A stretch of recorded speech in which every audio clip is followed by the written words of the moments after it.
Shalom. Okay, we want to talk about the Medrash Tanchuma that talks about Kain and Hevel. We're going to discuss in Mitzvah Hashem Kain and Hevel from the Psukim and also from the Targum and the Nasakim. All going to be things similar, but each one's going to come from its own unique diukim and chidushim. We take the main points of the Medrash. It's hard to understand the whole, from beginning to end, every single word, despite having invested quite a lot of time. Obviously, if I would invest more time, I would get a better understanding. Hopefully. The Medrash brings, Medrash tests, Medrash Tanchum and Bereshis, that they each brought Kain and Hevel, each brought a korban. And Kain's was from the Pri Ha'adama, the fruits, and Hevel's korban, his offering, was from Zerapishton, from flax.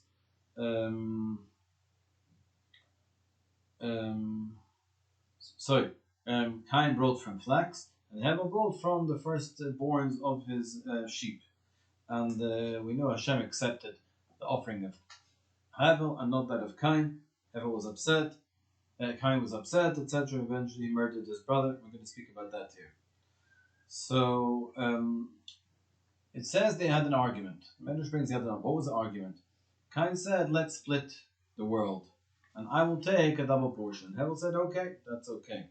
And then Kain said, yes, but also I want to get the place where your sacrifice was accepted. And Hevel says, no, I'm not accepting. And they started arguing about that. And what's the proof? Because it says, Vayhi b'yoysam basodeh, when they were in the sodeh, the field. And the field is, perhaps, it says the Medrash is a reference to Tzion Sodeh Techorish, that Zion will be plowed, the field will be plowed, referring to the destruction of the temple. So Sodeh refers to, is a reference, the field is a reference to the destroyed temple. So when they were in the field, when they were contemplating maybe the destruction of the temple, so Hevel refused to have anything to do with that. That's one version. Says the Medrash, another version of what they were actually arguing about. It was even more perhaps grandiose. They were splitting the world, and Cain said, "Let's split the world." So Hevel said, "Okay," and they said the split will be such that no one will have any portion one against the other. No one will have any rights one against the other after the split. So Hevel took his sheep and started to tend them, and as was his right, he is the animal stock, the livestock in the world, and Cain has the Adama, the land, and Cain starts running after Hevel and says, listen, you've got no right to tend your flock in my real estate. This is mine.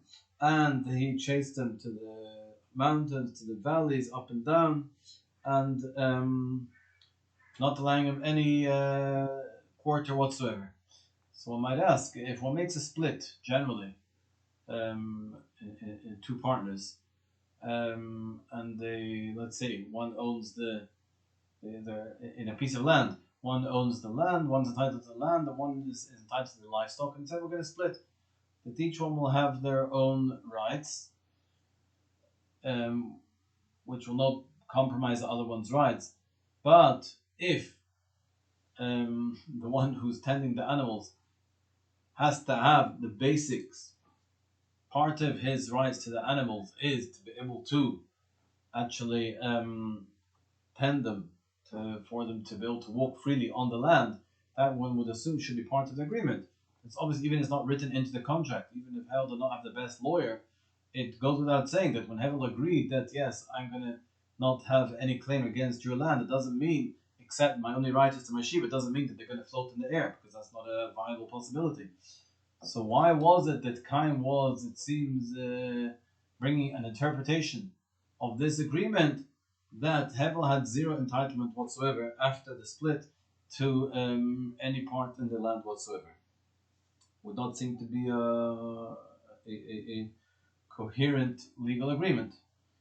Anyway, they started fighting about this, and actually Hevel overpowered Cain, and he pinned him to the floor, and then to the ground, and then Cain exclaimed, Hevel, my brother, cried out for mercy. Do not harm me, please. And Hevel relented. And what happened? Of course, Kain got up and turned around and murdered Hevel. How do we know that? Because it says Vayokom Kain, he got up. The implication is that he had been pinned down, Hevel had overpowered them, and then Kain got up and did the most dishonorable act possible. And then says the Medrash, when he had killed them, once he had murdered them, he said, I'm going to flee from my father and my mother, since they're the only ones who really, they're going to be the ones that are going to seek. They're going to be the ones that are going to come after me for Hevel. They're going to know it's me. So I'm going to run away from them. And Hashem says, yes, Hashem appears to him, yes, from your father and mother, perhaps you can hide, but not from me. And Hashem says to him, where is Hevel, your brother?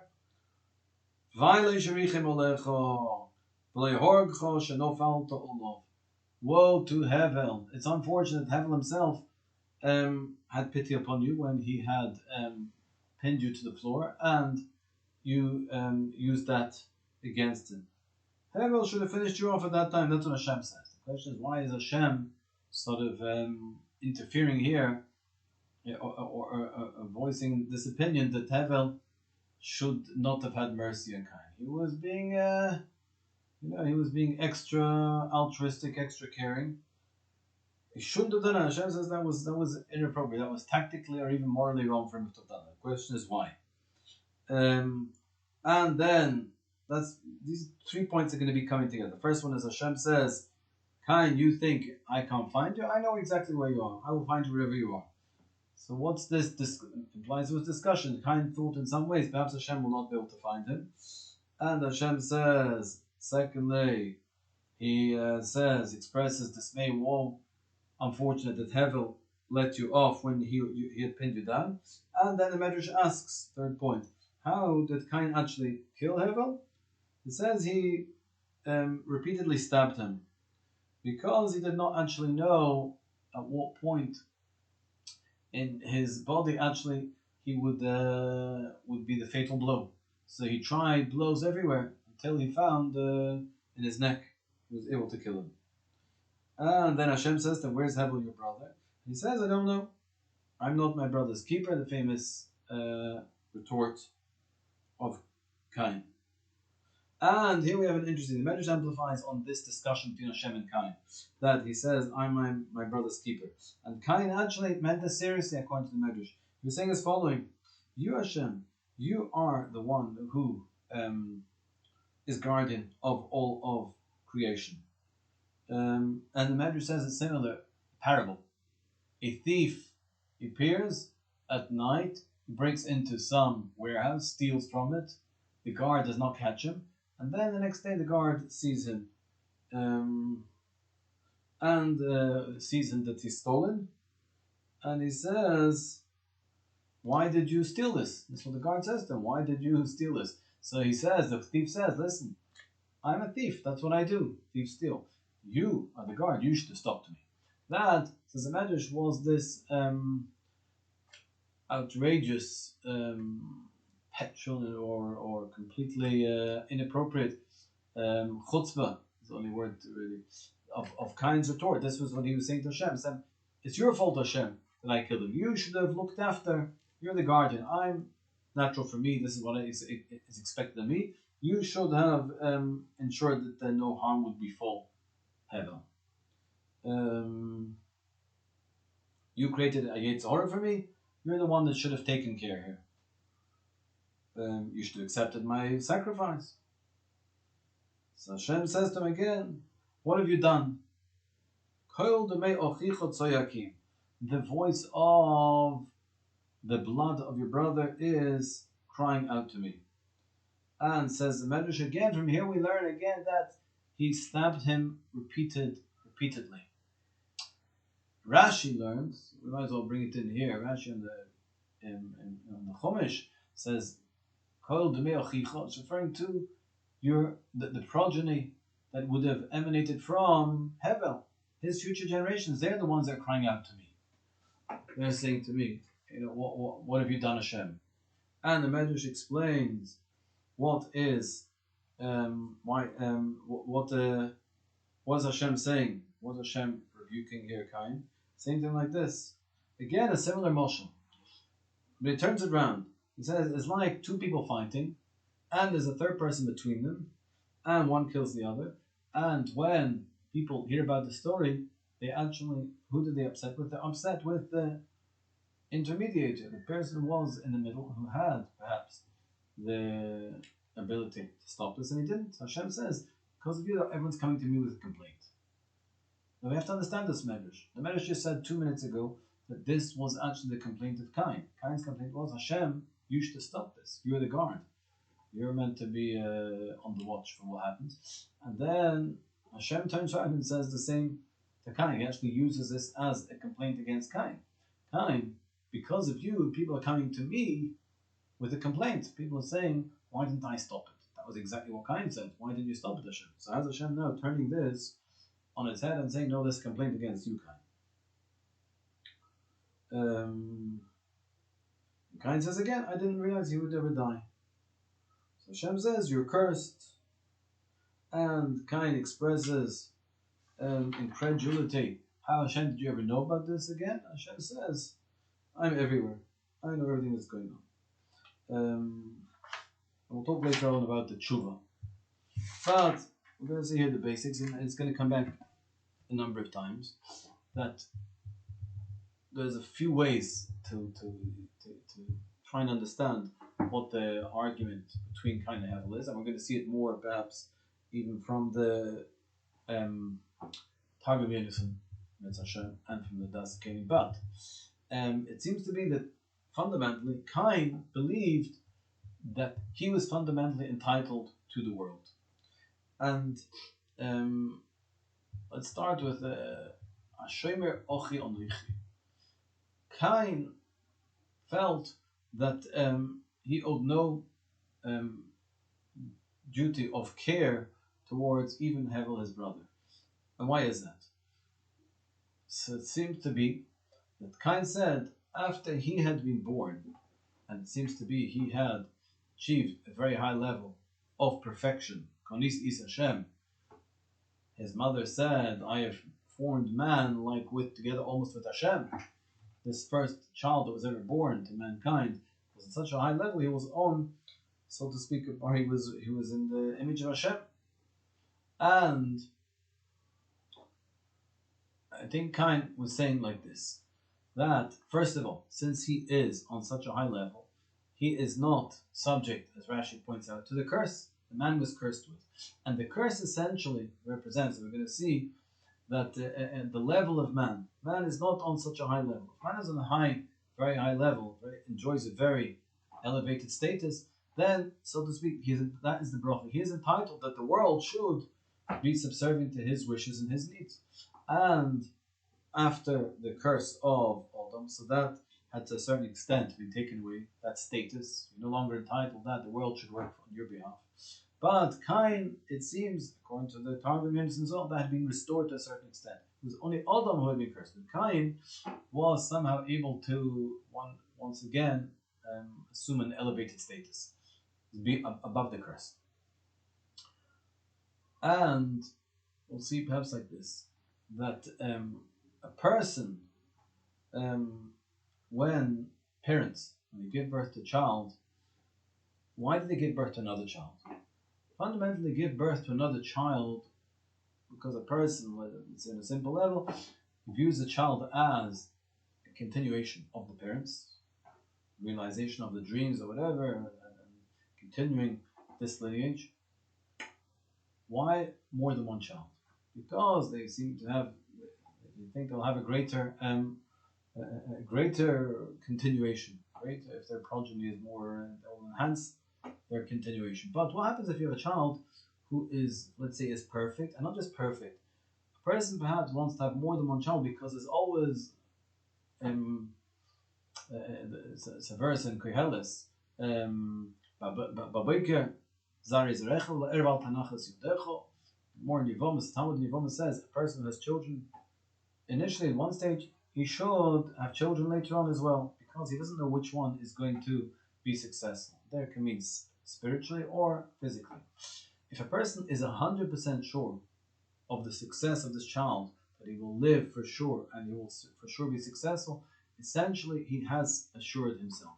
And there is far less need then to bear other children. I think that was Kain, that was his attitude towards Hevel.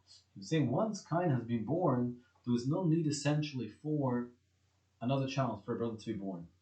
So even if another brother was born, says Kain, he's not really my brother. He wasn't. Why is he not a brother, truly a brother? Truly is my brother is perhaps at the time, even when I was born, there's an expectation, yes, there's going to be more progeny, more children emanating from this union of my parents. If, however, at the time that I was born, there's no longer an expectation, that's the end of the family. There's no need for anyone else. And then someone else comes along and is born Hevel, he's not truly my brother. He's not really someone that was expected to be part of the family. He's like a new addition. That's not truly my brother. First of all, this affected the attitude of Kain, whereas Hevel was born on the absolute opposite of entitlement, of being entitled. Kain felt he was entitled. He was the epitome of entitlement, whereas Hevel was actually the opposite. Hevel actually means, we're going to see his very name. Hevel means like, it's called vanities when it's talked about in Koheles. Hevel means it's just like breath, hot air. It's almost something that's lacking significance. And we'll mention as we don't forget, Hevel, let's, we don't have the drawing facilities here. Actually, we do. So you have Hevel, and the numerical value of Hevel is A is 5. 5 plus 2 plus 7 is 37. 37 is Zal Zichron Livrocha, which means no longer alive, passed away. So here I am.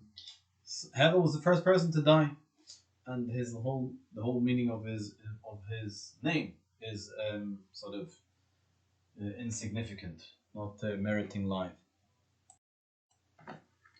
And Hevel, so we're saying, is the epitome of perhaps humility.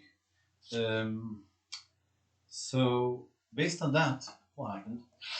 Kain, they both brought sacrifices, but there was a big difference between the sacrifices.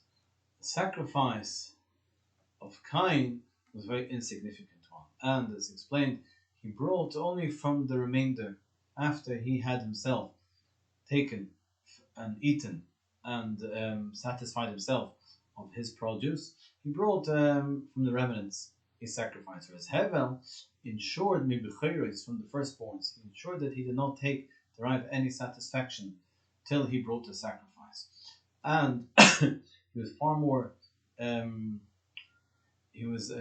careful that his sacrifice should find favor in Hashem's eyes because of this approach. Kain viewed himself as entitled, saying, why is he entitled? Because he's saying, really, Hashem has given the world over to man. It's no longer Hashem created the world, but now sort of it's man's entitlement without Hashem running it to a certain extent. Steady state, it runs itself. Whereas Hevel said, no, Hashem is constantly renewing the world. Hashem's presence is constantly felt. He's constantly recreating the world. And therefore, says Kain, I'm not really obligated to bring sacrifices to show my appreciation for whatever I have. And part of the sacrifices is showing appreciation and is showing an acknowledgement that not everything is mine, and essentially I'm not entitled at all.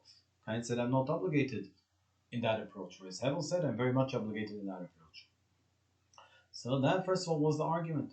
That Kain said, let's split the world, and he said, I want a senior portion, and Hevel agreed to him having a senior portion. But when Kain said, I want to have the place that your sacrifice was accepted, Hevel said, no, that I'm not entitled, that I'm not allowing, because that was exactly what Kain wanted. Kain wanted to establish that the norm in the world is one that whereby a person is entitled and therefore is not obligated to offer sacrifice to Hashem in acknowledgement of Hashem as the creator and us as the grateful benefactors of Hashem's kindness and his total absolute sense of giving altruistic love, etc., for no gain.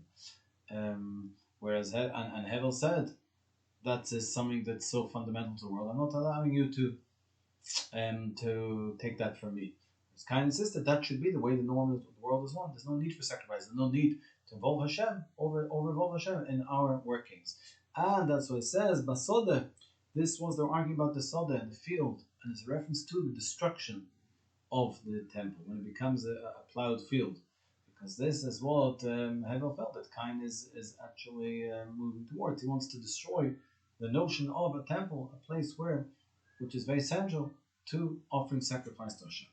And that was the first version of the argument. And the second version of the argument was that they said, let's split the world. And then as a result of the split, Kain said, I will take the land, and you, Hevel, will take the animals, and neither of us will have claim one on the other. And after that, transpired that Kain did not allow Hevel any quarter, any rights whatsoever, any real estate. He expected them to float, it looks like, in thin air. And we said, how is that viable? Any partners who make a split, one assumes that there's still entitlement to reasonable enjoyment, as is reasonably necessary for each side to have his own, to enjoy his own post-partnership property. And since post-partnership, Kain has the land and Hevel has the livestock, it should still nevertheless be livestock with a reasonable entitlement to use it. Whatever minimum land I need, but that's the minimum need. And Kain said no. That even that you're not entitled to. It must be because Kain was viewing this is not a split of property where initially we were equal partners. If we were initial equal partners, then we made a split, so each one would give to the other, and each one would retain for himself what was reasonably necessary for his enjoyment. So if Hevel had initially, according to Kain, been entitled to some or even an equal portion in the land, then upon splitting, Hevel would still retain for himself what rights are necessary for him to enjoy his now new property, the livestock. But since Kain viewed it that Hevel initially had no rights whatsoever, Kain is the absolute only entitled. Therefore, says Kain, upon splitting, you're taking yours as essentially it was. We have no qualms one another, provided that you stick to your property, and your property is, I've not given you any new property. Your property is the right to the animals, to livestock. Mine is to land, and it's a total right to land, since I was here first. And they fight. And here it becomes interesting. Hevel overpowers Kain, and Kain begs for mercy, and then he is allowed mercy, and then he goes and kills Hevel. And Hashem expresses dismay. Why did Hevel even allow Kain to stand up? So first of all, why was Hevel victorious initially? Why was he the stronger wrestler? Why did he knock him down? Kain out, he was out for the count. Because each one was representing perhaps this notion of the way the world is run. And Kain was representing the notion that Hashem does not have a active role in this world, and man is the sole entitled, so one entitled to rights in this world. And Hevel was representing the view on the contrary, that we are nothing, and Hashem is, because we are eternally and on an ongoing basis obligated and beholden to our Creator.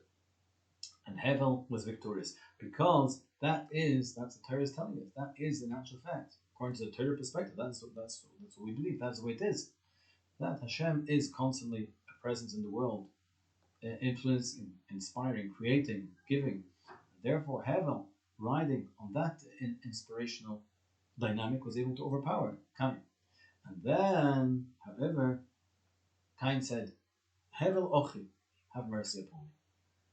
And Hevel had mercy on him. And Hashem said that was a mistake. And what was the dynamic of that interchange? Why did Kain expect Hevel to have mercy? Because this is exactly what Kain said. Kain said, Hevel, listen, yes, you've overpowered me. So now Hevel ochi, you're my brother. What do you mean you're my brother? How can Kain say, Hevel, you're my brother? Till now, we've been fighting. I've been trying to deny you any rights in the world. Is it reasonable? Is it really logically reasonable whatsoever that I would expect you, Hevel, now to trust me? And Kain says, yes, I think there is reason to assume that Hevel will actually trust me. Why? Because now he's pinned me down, and so to speak, he's overpowered me. Not that, so maybe you'll say, maybe I've learned my lesson. But that's a bit naive to say that Kain will have learned his lesson. It's more than he's learned his lesson. Since Hevel has actually pinned him down and has got him to a place where essentially his life is in Hevel's hands, essentially his life has been compromised, his life has potentially been lost. And now Hevel grants him a renewed lease of life. So according to the approach of Hevel, according to the worldview of Hevel, that man is constantly being recreated by Hashem. Hashem is constantly renewing the world.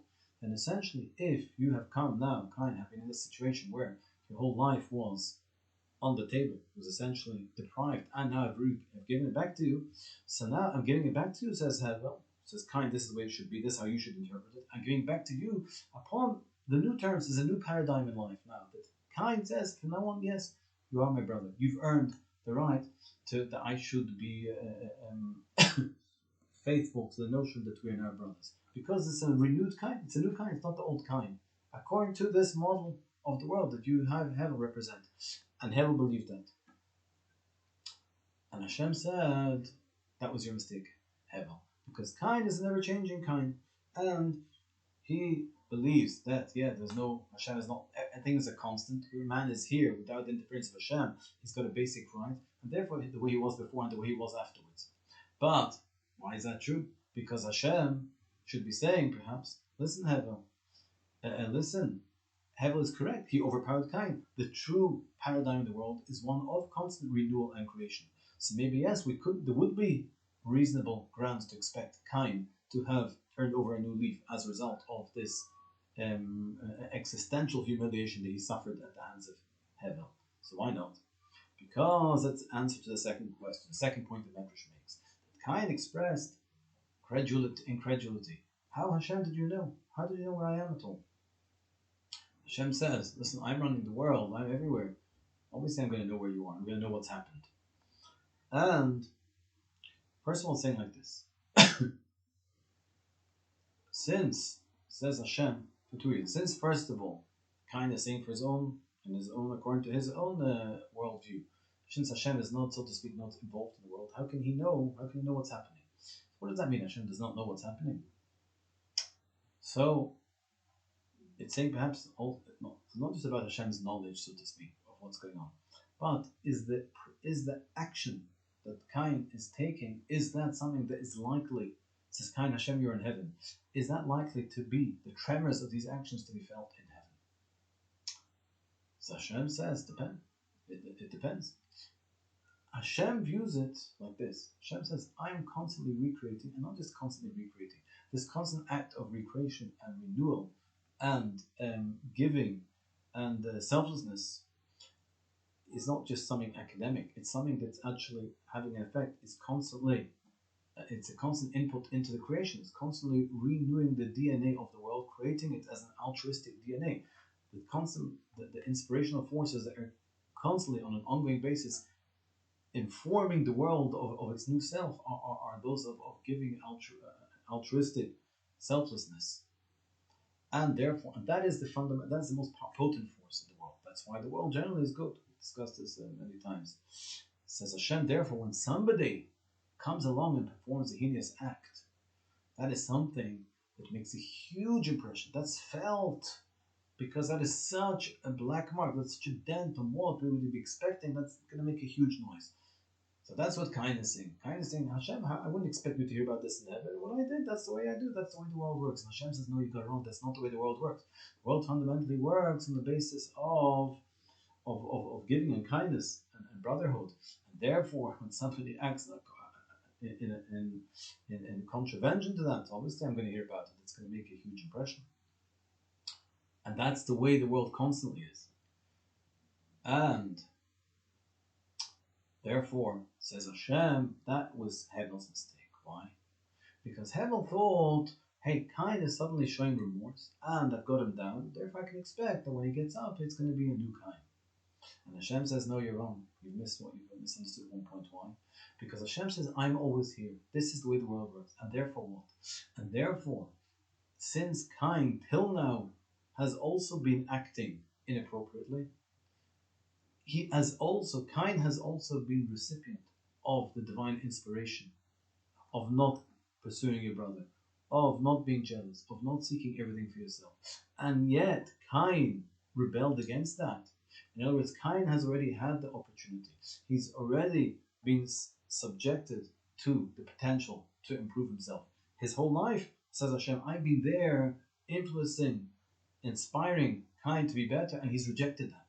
And therefore, you should not be surprised, Cain, even now, if he has received some sort of injection, some inspiration from you, that he will also reject that. He will carry on in his ways, because that is the way of Cain, is to carry on in his ways despite the fact that there's been a potential for renewal. Therefore, Hevel, you should have been knowing, Hevel, had you known properly that Hashem, I am with Cain the whole time, trying to oppose his improper ways, and he's nevertheless constantly rejecting that. Had you been aware of that, you would not have given him any quarter. You'd have known that this is again a trick. He's going to again carry on in his ways, despite being offered an opportunity. And this is partly what Cain says, I will run away, the Ledger says, from my mother and my father. They will seek this from me. This is perhaps on a deeper level, not just saying that you run away from them physically, they won't be able to find me. Cain is saying, as we said, he denied to a certain extent the brotherhood. And why did he deny the brotherhood with Hevel? A brotherhood, to a certain extent, is by definition that we are born of the same parents. So I explained before partly why Cain felt that Hevel was not a brother. But on an additional level, like we said, a brother is defined. The Talmud Nivonis explains a brother is by definition a common, both are sons, children of the same parents. That's what renders them brothers by definition. Just to show you on the board. Okay, I don't know if you can see me, but you can see the board. Odom. This is how I write Odom in Hebrew. Aleph, Talmud, Mem. Chavo. That was the first couple. Odom and Chavo. What's the first letter of Odom's name? Aleph. What's the first letter of Chavo's name? Ches. When you put Aleph and Ches together, Ach, you get Ach. Ach means a brother. Because fundamentally, that is what a brother is. It is the children of parents. The first, therefore, child was called, the first brothers were the children of the first parents, Adam and Chava. Therefore, the name perhaps Och is derived from the parents, Adam and Chava.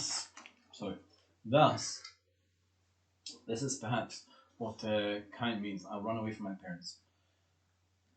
He's saying, we are brothers in terms of we have the same parents. Cain is saying, essentially, the parents, one might view, if one view life not through the lens of non-entitlement,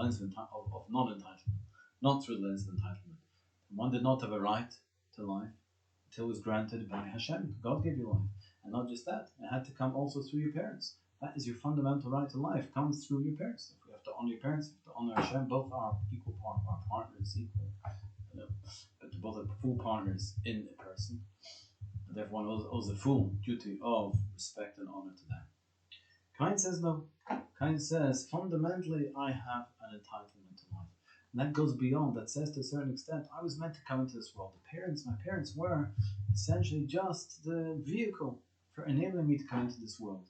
And therefore, I do not consider myself fully a son as a result, a person as a result solely of my parents. They were just a vehicle.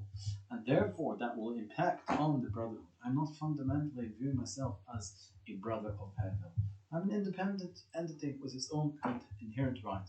And therefore, he says, as he said, I'm going to move away from my parents. At this point, he cemented this notion. After he had killed Hevel, he had fully cemented the notion that we're not brothers. And therefore, he said, I'm moving away from my parents. I really want to view myself as being fully entitled. And this is a discussion with Hashem. He says, Hashem says, what have you done? And Cain says, I'm not the guardian of my brother. Meaning that it's not expected, according to my interpretation, my understanding of the way the world works, it's not expected. I'm not the one that's meant to look after my brother. Because he's not even so much my brother. I'm the one that's been given this entitlement to the whole world, and he's coming along and spoiling it. Um, and therefore, it's to be expected that I'm going to be jealous. He's depriving me of what is my rightful entitlement. And he says, Hashem, you're the one that should have stopped this. You're the one that should have stopped this. Because, Hashem, you're the one that, since this is the fundamental nature of the way the world works, that I've been given entitlement to the world, and they're all going to be other people who are going to think perhaps like me. Therefore, it's incumbent upon you, Hashem, within that nature, the way the world works, to ensure that that does not, if you want to ensure the safety of others in the world, of the Hevels in the world, you, Hashem, have to make sure that my actions do not impact upon them. If that's what you want. And the Medrash says, okay, let's just take and the conversation. Then we said actually reverses it. Hashem turns this very claim on its head, and Hashem says, "What have you done, Kain? Now people are complaining to me that I allowed this to happen." And that's exactly what Kain said. This Hashem, this is your fault. Hashem now is blaming Kain for this. And the answer is, it depends exactly on the perspective. According to the perspective of Kain, Kain was viewing it that I'm here this way I am. Hashem is not fundamentally involved in regulating the actions of man. And therefore, says Kain, if you want Hashem, and man's therefore is to a certain extent is uncouth, is not regulated, is not disciplined, and is to be expected that he's going to stand up for his own rights at the expense even of another's life. Therefore he says, Hashem, it's your job. If you want to ensure the safety of others, you have to be there to protect them. And it says more than that. It says Kain didn't know where Hevel is going to, how he would kill Hevel. Because Kain said, essentially, from two perspectives, that I don't think a person's life can actually be taken away from him. First of all, because the nature of we're fundamentally entitled, we have a fundamental right to life, it should not be something that can ever be taken away. Therefore, even personal injury, ought not to deny life. And secondly, I would assume, Hashem, that you would be protecting Hevel, since it's to be assumed I'm going to be a danger to him. It's incumbent upon you to be his protector. And Hashem turns that around and says, no, it's your fault, Kain. Because Hashem says, fundamentally, I am in this world. I'm fundamentally with you. I'm fundamentally part of your conscience. I am your conscience. And you constantly, essentially, are motivated by a far more influential and inspirational power, that of the creative power of Hashem, to be good. And if you're not doing that, that's your sort of efforts to rebel against that. But, as Hashem, therefore, you are the one that is responsible for this action. You're the one that has taken the action to cause this to happen. It is not the natural consequence of events at all. And therefore Hashem says to a certain extent, you're the one that is culpable for this act. This is not something that should have happened at all. It is not to be expected that Hevel is going to be in any way impacted or injured by his own brother. Because the way I've created the world, with an ongoing positive influence, you should not be attacking and trying to kill your brother. That might also be why the Medrash mentions twice that how did Kain kill Hevel? It says once. It says both times. He stabbed him multiple times.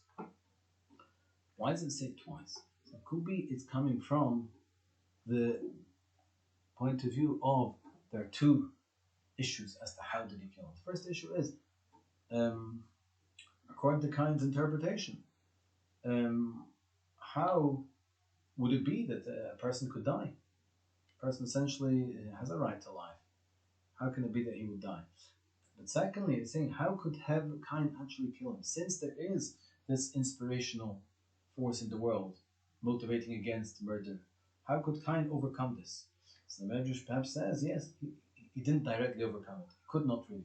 It was in a frenzy of stabbing. In the end, he came out to murder, which is the way often a various person sins. A person will not directly go and do the cardinal sin itself because he has a conscience. And that conscience really is Hashem constantly influencing and motivating a person not to sin.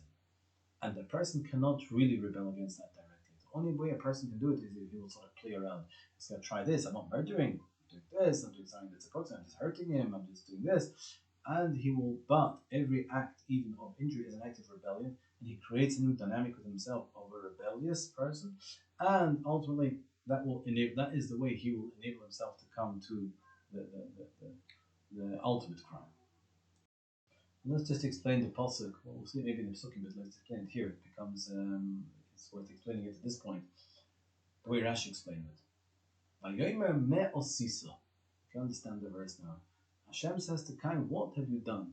Koil demeyochicho soyakim ilai min ha'adamo." The voice of the bloods of your brother is crying out to me from the ground. And according to Rashi, that means the offspring of Cain. So what does that mean? That means like this. Why are they crying out to Hashem? Koil demeyochicho. Hashem is saying, "Me osisu." You've done something here. You've not done something, this is not the way of the world. You've done something of cardinal negative importance, but you've done something major. You've rendered here a major change in the world. This should never have happened, and you have gone fundamentally against the way of the world. And Hashem cites the proof, because the voice of Hevel's children are crying out to me. Now, why are Hevel's children crying out to me? As one can ask. There were no children. Hevel has no children. Who are these children that are crying out to me? But it must be the potential children. What do you mean potential children? If you'll have children, you'll be children. If you won't have children, you won't be children. Hashem is saying no. The potential children are here. It's almost a certainty that they're going to be children. Why? Because Hashem says that's the way the world should work. The world should work is that people live in peace and they have a family, they raise children and they raise generations. Because the world is fundamentally not expected to be a violent place. And therefore I can already hear, as Hashem says, the voice of the children are essentially being heard. They essentially are here. Also because the fundamental dynamics of Hashem is one of creation, creativity, ongoing creativity. And therefore, these children's voices are already heard even before they're born. And therefore, Ma'al Sisa, what have you done, Cain? You've gone against this fundamental nature of the world, of inculcating a new violent paradigm into the world that is the most heinous act possible. And therefore Hashem says to Cain, you are cursed.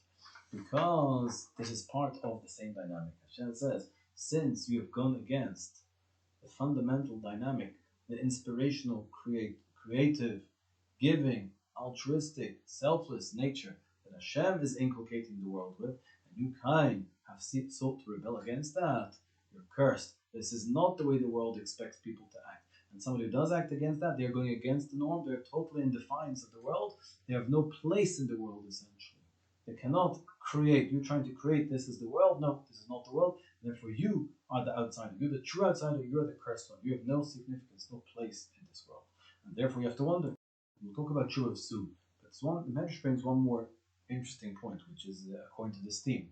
Medrash says, after Cain, the same Medrash here, Tanchum, after Cain killed Hevel, Hevel was lying there, and Cain did not know what to do. And it says, Hashem, what happened? HaKadosh Baruch Hu brought two birds, and they fought, the birds, one killed the other, and he then buried his friend that he'd killed. And Cain saw this, he said, okay, one bird killed the other, okay, so I'm going to bury also Hevel. That's how the burial practice of burying dead seems to be was initiated. And what's this telling us? So it seems to be Cain is perhaps similar to his approach. The Medrash is perhaps saying Cain didn't know what to do. I shouldn't be burying Hevel. Why? Because even if apparently he's lifeless, killed him, blood has left him, but I don't understand death in this world. A person in this world has got fundamental entitlement to life. Therefore, even if I've killed him, this is essentially should be a live person. This is flesh and blood. There's no place for him to be buried in the ground. He's not dust. That person is not dust. The person is not death. So Hashem brought one bird to kill the other, saying, first of all, this is the way it is. Yes, when a person dies, it's a corpse. It has returned to the to dust, because a person has not got a fundamental essence without the ongoing giving of Hashem. Therefore, when that is taken away, yes, he is essentially dust.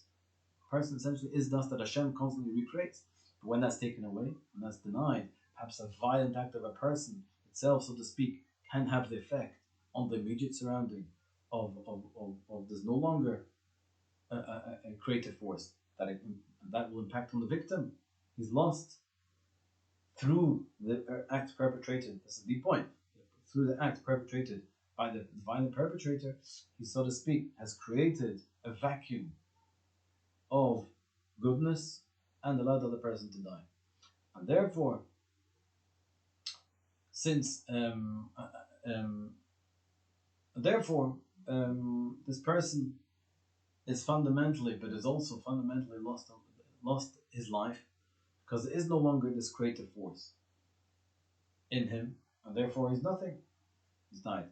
And Cain did not essentially believe that until he saw the story of the birds. But the story of these two Tziporim illustrated something else. That Cain has had a fundamental, this is what Hashem is saying, it's had a fundamental effect on the world. The world has become a violent place.